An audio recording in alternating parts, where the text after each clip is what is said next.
Hello, St. Paul's. This week, I'm talking about our audiovisual ministry. As you know, several years ago, a generous donor underwrote the installation of a high-end television system, and we started regularly streaming services, extending our reach to all parts of the world. When the pandemic hit, we were blessed to have a 3 to 4 year archive of worship videos from which we could draw to enhance our online services. That archive has helped us stay together as a community and to minister to thousands of people who haven't been able to attend their own churches. Our broadcasting has been one of the most critical ministries of the cathedral over the last year, and it wouldn't have been possible without that generous gift. And it also wouldn't have been possible without the skills and experience and commitment of Mike Thornburg. And Mike has joined me today from the audiovisual control room at the cathedral to share some thoughts about the ministry. So Mike, would you mind introducing yourself to the St. Paul's community? Sure. Hi, everybody. I'm Mike Thornburg. I'm a retired lighting director from ABC Television.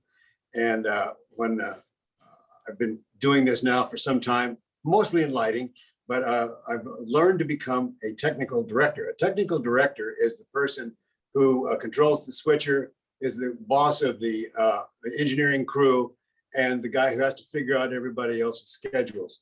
So that's basically what I do now. The problem, of course, is that we don't have a lot of other people whose schedules I need to figure out. Right. So one of the reasons I'm speaking to you today is to see if we can interest some more people in joining up.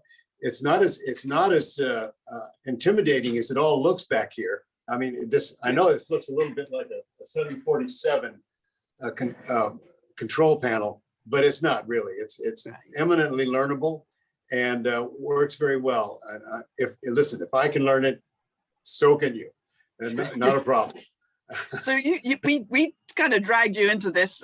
You were sitting on the sidelines in a sense at St. Paul's. You hadn't found your ministry, and then somehow you heard about the audiovisual ministry, and it was a perfect match. And I just don't know what we would have done without you these last few years.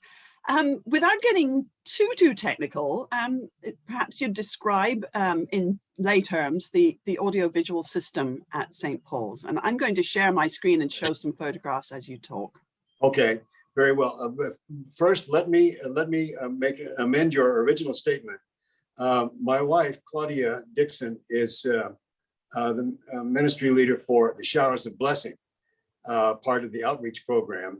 And I became involved in that mostly by cracking eggs in the morning and doing some heavy lifting. And then I became volunteered by my in-house higher power to work in television yet again. And I must say that there are days when it feels like I never left ABC.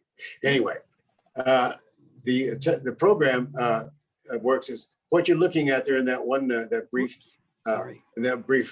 frame. I'll get back to it.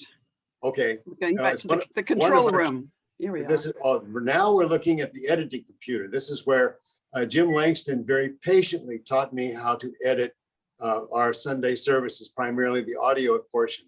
And he, God bless Jim, he's just so patient. And he put up with several weeks of mistakes of mine. Anyway, this is the computer where we used to do that. That has changed, by the way, lately. Now this is the audio and video control consoles. On the left part of the frame is the switcher. You see, and our various functions, various video functions that come into the switcher. The preview monitor, the various cameras. For instance, in the very center of your picture, as you see all four cameras, and a preview monitor and a line monitor. The line monitor is the one where we view that actually goes into the recording. And below that, you see the switcher itself, where we choose the cameras and crossfade the cameras. On the right side of the frame is the audio mixer, the GLD80 Allen and Heath audio mixer, which is that one there. Mm-hmm. And it's a very good mixer. And I must say that although I was not an audio engineer at ABC, I was around it all my career. mostly by the fact that I was fighting with the audio engineers, creating boom shadows on the people. And the idea was to make it look like real life where there are no boom shadows, and satisfy the audio engineers at the same time. So that was that one. And down below it, you could just barely see it down below it. We also have a stash of operations manuals, which I put together so that virtually all phases of this operation are documented and easy to read. I assume that the people who would read these would know nothing. So that's the way they're written, and that's the way they're laid out, complete with illustrations. It's a project started, by the way, by Marshall Moore. That's wonderful. I'm going to go back to, here we go, a couple of pictures I flashed by, but just because I think some people may not even have noticed the cameras in the cathedral. And that's correct. How many of them do we have? Well, this is a picture taken this morning. This is camera 1, sitting on the pillar there, and camera 1 is coming to the coming into the altar area from camera right. This is a little bit of a close-up of it. And these cameras are what they call PTZ cameras, which means pan, tilt, and zoom. So it's silly. I mean, they're movable cameras, but they can do everything, right? They can do everything. And they are limited, however, because at one time, part of it, they come to a stop. You can't tilt anymore, you can't pan anymore, and you can't tilt anymore. Anyway, that we actually have a total of 6 cameras in the cathedral. This is a picture of camera 2, which is on the audience left, or the stage right side of the cathedral, the audience left. And that is another camera that is a PTZ camera that can go all the way from the altar, all the way up to the rose window in the western end of the nave. Again, we have 6 cameras. One is directly above the altar. Another one is all the way back in the western end of the nave above the font. And then there's one that's way up in the thing right below the rose window. It has a wonderful view of the entire nave. And there's a couple of others, one other, which we use all of these cameras all the time. For instance, our 4th camera has a good close-up of the keyboards of the organ. This is the camera we use primarily for organ recitals. And so there's your cameras. It's a very extensive system. It sounds to me as a layperson, it sounds like a lot. But before we get to the people side of things, tell us about the control room. I showed a couple of pictures. Tell people where the control room is. They may not know that. The control room is up on the 2nd floor and is adjacent to the old choir room. I say old choir room because there's going to be a new one, but it's adjacent to the choir room. And to get to it, you have to go through the choir. And then you go, and it's back in there. It overlooks the Queen's Courtyard. And if you're looking at the Queen's Courtyard from 5th Avenue, there's a couple of windows up to the left above the big red doors. You would be to your right. And yes, that's stage left for those of us who are in the room. And that's where the control room is. It contains also one of the pictures that I'm not sure if we saw it, I think we did, of the amplifier and power rack. It controls all the amplification and computer systems for the whole AV system. Right. So this room it's about as secure as any of our rooms at the cathedral, because there's some very valuable equipment in there. Absolutely. As long as I lock the door, yes, it's true. So let's talk about the roles and the people. You are obviously the boss, the chief videographer, the engineer, the director. I know that Todd Hurrell was involved in getting this started. You mentioned Jim Langston doing pretty much all the editing at this point. Are there other people involved? I think we've had some other people on the team. Oh, yes, we have. We've had a succession of good camera and recording operators who have subsequently, for whatever reason, like they moved out of town, was one. And another one, they left the cathedral, and leaving Jim Langston and me as operators. Todd Hurrell was the guy who really started this operation and training people to operate all the equipment, including the control of the volumes of speakers in the nave itself, which is a whole separate operation. but Todd Hurrell he had to go back to work. See, I'm retired, see. So what happens is that I get called upon. My wife says, "You're going to answer that phone again?" And Todd Hurrell had to go back to work. I mean, he had to earn a living. So leaving it in our hands, Jim Langston was the senior editor at the time and taught me about editing. But subsequent to that, there's many other participants. Even now, that takes a team of people to put together each Sunday's broadcasts. In other words, we're taking archived clips, that's true, plus we are recording the lessons and the gospels and various portions of the spoken scenes in each service, appropriate for the calendar date. We record those scenes every week, and they are then integrated into a completely edited service. And that team consists of several people that are doing several different functions. I'm involved in that, but primarily it's Jeff Martin Hawkins involved. Also Paul Young, who doesn't get a chance to sing in the choir these days, but is a wonderful technician and editor. And his wife, Kelsey, is also an editor. She tries her hand and works very nicely with the evensong performances. The same procedure takes place for the evensong performances. And then we have to not only edit them and modify if we need the audio. And then what happens is we then have a completely rendered service, which then must be scheduled for streaming. I get to do a lot of the scheduling for streaming. And oh yes, Wayne Ream is involved also. He makes titles for us. And Alex Kajukeki is involved also. He does titles for us. And I mentioned Liam Semple was Tice, but unfortunately he's gone back to Harvard, so he can't help us out just now. And but there's a whole team of people that is producing these Sunday services for the cathedral. So it sounds like at least 6 people are involved every week, and each one has a different role and different set of skills. But you're it really for the actual videography at the moment, I think. About how much time? How much time would you think you estimate you spend on this each week? On Wednesdays for the recording sessions, I spend about 3 or 4 hours, and on Thursdays we also do the organ recitals live. We stream live on Thursday evenings at 5:30. Lately it's been Martin because Gabriel's been recuperating.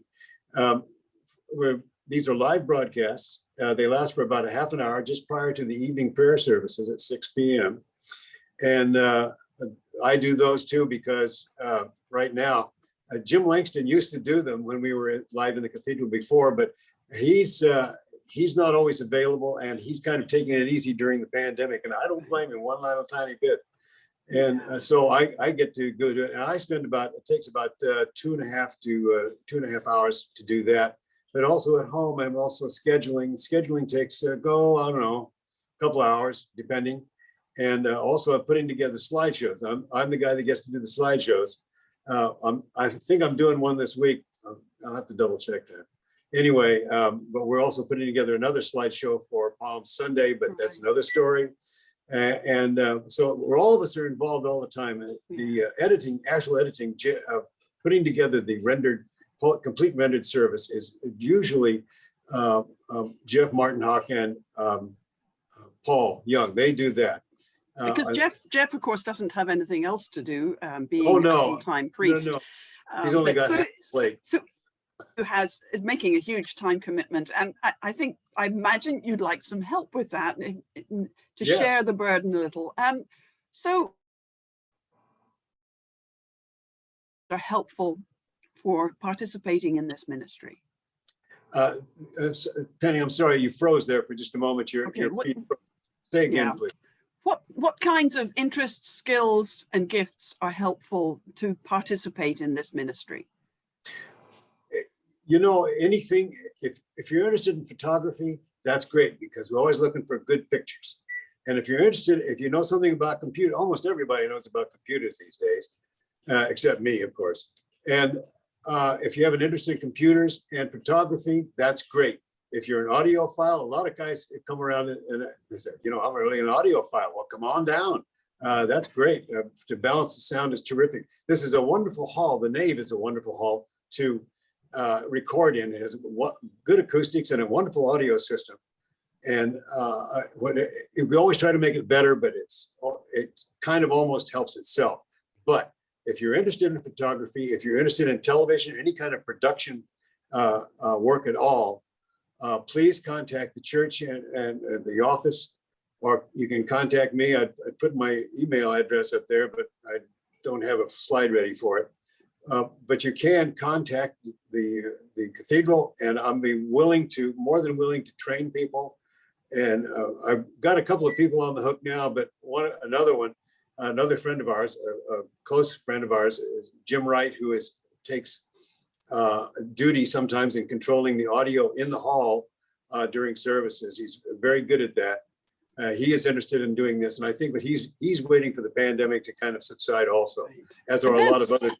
Yeah, and that's why I think the timing for us talking about this is good, because now that the vaccinations are coming out, people are starting to get a little braver and think about it. And I hear from what you're saying how much you enjoy it. It's clear that you're enthusiastic about this ministry, and to have you as a teacher would be a great thing, because that enthusiasm is contagious. Can you say something about what it is, how it gives you satisfaction to do this, or what it means to you? Yes, sure I can.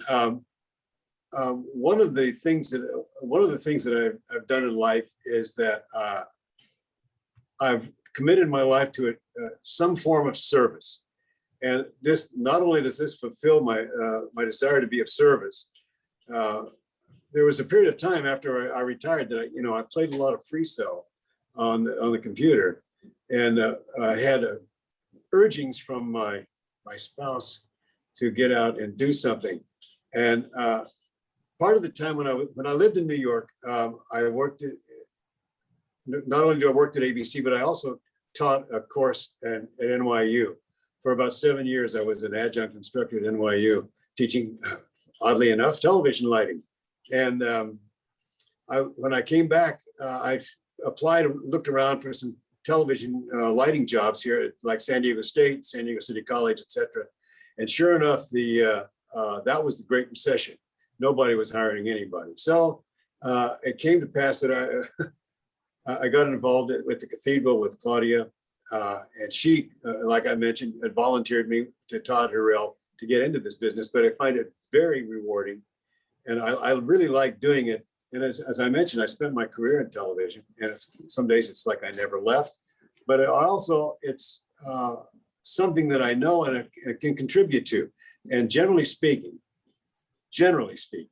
I can bring a measure of professionalism to the program here. And I really enjoy doing that. And like I say, that is a great source of satisfaction to me, plus being of service. I mentioned that the pay is not all that great, but the satisfaction surely is. And if I do a good broadcast, I feel that I've accomplished something and I've provided something for a lot of people. For years and years, I worked on soap operas. I was a lighting director on One Life to Live for a long, long time, and All My Children for another 4 years. And you might think that that's kind of a frivolous kind of occupation. Well, okay, frivolous occupation maybe, but I remember that going into talking to people about that outside the industry, that brings them a lot of pleasure. It brings a lot of joy. A lot of people really look forward to that. It's not only entertainment, but there's something else that they get from it. The relationships of the people, blah, blah, blah, all kinds of, any number of reasons. Well, that's kind of the way what I think I'm doing now. And I hope to keep doing it for as long as I can. And I hope you'll keep doing it for as long as anybody can imagine. And I hope that 2 or 3 people will watch this video and get intrigued and like this thought of playing with all those buttons and screens, and we'll build up a team so that it's not all on you. I think your professionalism speaks for itself in the results. I mean, we have so many comments that come back about how wonderful our videos are, and so much of that is down to you, Mike. And you're a pleasure to work with. Thank you. We owe you a great debt of gratitude, and I hope that you'll continue working with this and that you have some apprentices soon. I do too. I do too. Thank you. So I'm going to sign off now with our cathedral folks and say thank you, Mike Thornburg, and to everyone else, see you on Sunday. Thank you.